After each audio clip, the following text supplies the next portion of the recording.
जी अस्सलाम वालेकुम, क्या हाल है? ठीक ठाक है। उम्मीद है आप लोग सब खैरियत से होंगे, ठीक ठाक होंगे। तो भाई आज की वीडियो में हम बात करने जा रहे हैं dish wash, hand wash, washing powder, इन सब की बल्क कॉस्टिंग के बारे में।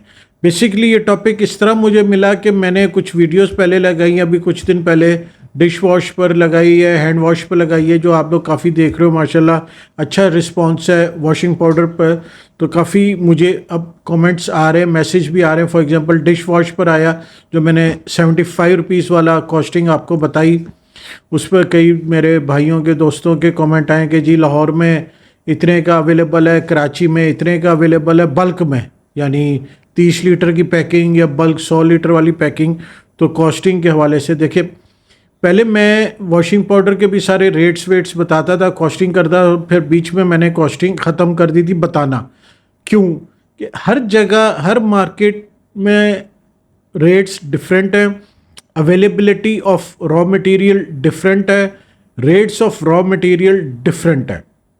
अब मेरे 85% बल्कि 90% जो ऑडियंस है, व्यूअर्स है, वो या तो फर्स्ट टाइम बिजनेस स्टार्ट कर रहे हैं या स्मॉल स्केल बिजनेस जो घर से स्टार्ट करने वाले मैं सिखाता समझाता वही हूँ। तो उसमें उन्होंने फॉर एग्जांपल 1 किलो 10 किलो बनाना है, 15 किलो बनाना है टू स्टार्ट विद, तो उन्होंने केमिकल लेकर आने हैं परचून से, ठीक है, रिटेल से। और जो बल्क बनाने वाले हैं उन्होंने केमिकल लेना है होलसेल में, ठीक है। फॉर एग्जांपल अप्रैल मई की बात है, मेरे एक केमिकल कंपनी के मार्केटिंग वाले से बात हो रही थी, तो सल्फ्यूनिक एसिड मैं कॉस्टिंग में बताता हूँ, यहाँ जब 2-3 किलो 4 किलो बनाना होता है, फार्मूला बताता हूँ, 560 रुपये, 600 रुपये इम्पोर्टेड, 625 रुपये। जो केमिकल लोकल कंपनी का सल्फ्यूनिक एसिड 560 रुपये किलो मैं बताता हूँ, वो साहब बता रहे थे कि हमसे लेके जाते हैं जो बड़ी ड्रमियाँ होती हैं 200 लीटर वाली, वो 480 रुपये लीटर, और जो टैंकर लेता है जिसमें 10,000 लीटर होता है वो 430 रुपये, 425 रुपये। तो आप खुद देखो, कहाँ 600 रुपये, कहाँ 450 रुपये भी एवरेज कर लो, 480 रुपये भी कर लो, तो आपका 125 रुपये लीटर का ये फ़र्क हो गया, ठीक है। तो कॉस्टिंग में डेफिनेटली जो है वो बल्क क्वांटिटी वालों को कॉस्टिंग कम पड़ती है। उसके बाद शैम्पू बेस है, 700 रुपये किलो वाला आज रेट हुआ हुआ है इम्पोर्टेड जो मैं ले रहा हूँ। वो उस वक्त बता रहे थे कि कुछ 430-25 रुपये, या लोकल 425-30 ऐसे कोई रेट बता रहे थे बल्क में 200 लीटर वाली ड्रमी।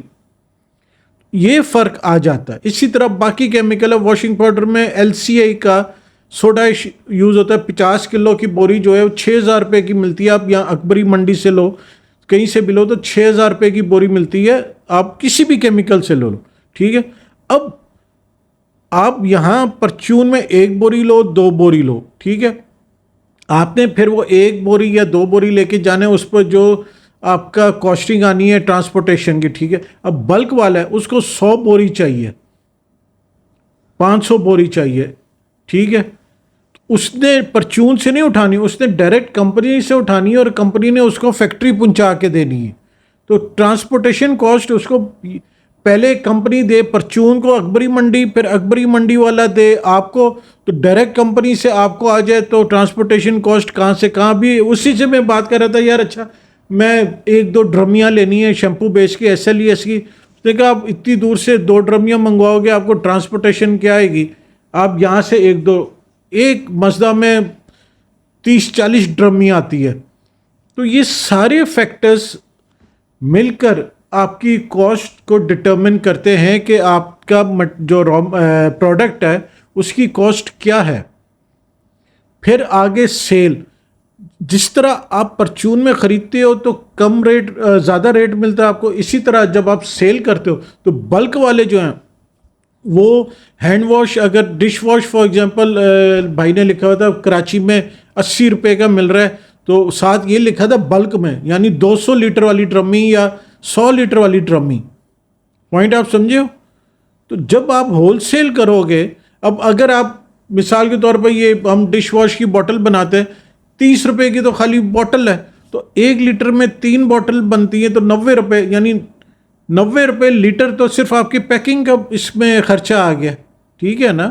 तो इसी तरह आप जब बल्क कॉस्टिंग करते हो, बल्क प्रोडक्शन करते हो, तो उसकी बल्क कॉस्टिंग होती है, होलसेल कॉस्टिंग होती है। तो ये सारी सिचुएशंस आपने देखनी है कॉस्टिंग में। जब आप शुरू करते हो तो आप स्मॉल स्केल से शुरू करते हो, फिर ग्रो करते जाते हो। अच्छा, फिर फार्मूलाज उसी हिसाब से आपके सेट होते जाते हैं, आप तजर्बा करते जाते हो। वॉशिंग पाउडर में पहले आप बनाते हो, फिर उसका रिजल्ट आता है, फिर आप एक फार्मूला में कोशिश करते जाते हो कि यार मैं अपनी कॉस्ट कम से कम करूं। मिसाल के तौर पर एक फैक्ट्री है, मिसाल है, एग्जांपल है, उधर एक चौकीदार है, एक अकाउंटेंट है, ठीक है, एक ऑफिस बॉय है, एक स्टोर कीपर है, ये बेसिक 5 बंदे हैं। अब वो फैक्ट्री 1000 केजी बनाए, यानी 1 टन बनाए, या 100 केजी बनाए, या 500 केजी बनाए, तो 5 बंदों की सैलरी उस पर डिवाइड होनी है। अब वही फैक्ट्री 3000 केजी बनाए, 3 टन, चौकीदार तो एक ही लगेगा ना, अकाउंट्स वाला भी एक ही होगा, ऑफिस बॉय भी एक ही होगा। तो इसी तरह आपकी कॉस्ट कम से कम होती जाती है, होती जाती है, होती जाती है। जितनी बल्क प्रोडक्शन करोगे, जितना ज़्यादा माल बनाओगे, उतनी कॉस्टिंग आपकी कम होती जाती है। इसी तरह बड़ी मिल लगती है, तो उस वक्त ये काफ़ी, यानी पुरानी बात है, एक रेफरेंस के तौर में बता रहा हूँ, 90s की बात है। टेक्सटाइल मिलें लगी हैं अब काफ़ी सारी, तो शुरू में प्रॉफिट पे लॉस होना शुरू हुआ ना, जब बड़ी मिल्स में लॉस होता है। तो मैं देखता था, एक मिल है फॉर एग्जांपल, उसमें इतनी मशीनरी लगी हुई है, उसके 100 बैग बन रहे हैं, इतना लॉस हो रहा है, तो वो मशीन प्रोडक्शन बढ़ा देते थे। मैं उस वक्त ये कहता था कि यार पहले इतना लॉस हो रहा है, ये मज़ीद प्रोडक्शन। तो उस वक्त मुझे मेरे वालिद साहब ने समझाया था कि ये वजह है कि मिल मैनेजर एक ही रहेगा, अगर वो 100 बोरे बना रही है मिल, या 150 बोरे बना रही, तो ओवरहेड आपके डिवाइड होते जाएंगे, आपकी प्रोडक्शन में कॉस्ट कम होती जाएगी, लॉस कम होता जाएगा, ठीक है ना। तो जब भी आप प्रोडक्शन करो, कॉस्टिंग करो, तो ये ज़रूर आप अपने जहन में रखो कि भाई बल्क कॉस्टिंग, बल्क प्रोडक्शन की कॉस्टिंग डिफरेंट होती है, और परचून की प्रोडक्शन की कॉस्टिंग डिफरेंट होती है। उम्मीद है आप लोगों के सवालों के जवाब मिल गए होंगे, जो आप लोग कमेंट्स में या मुझे मैसेज कर रहे थे कि सर जी आपके रेट्स ये हैं और अवेलेबिलिटी, मार्केट में अवेलेबिलिटी ये है। तो उम्मीद है आप लोगों को बात समझ आ गई होगी। वीडियो पसंद आई हो तो लाइक शेयर ज़रूर कीजिएगा, और चैनल को सब्सक्राइब करना ना भूलिएगा। जज़ाकल्लाह।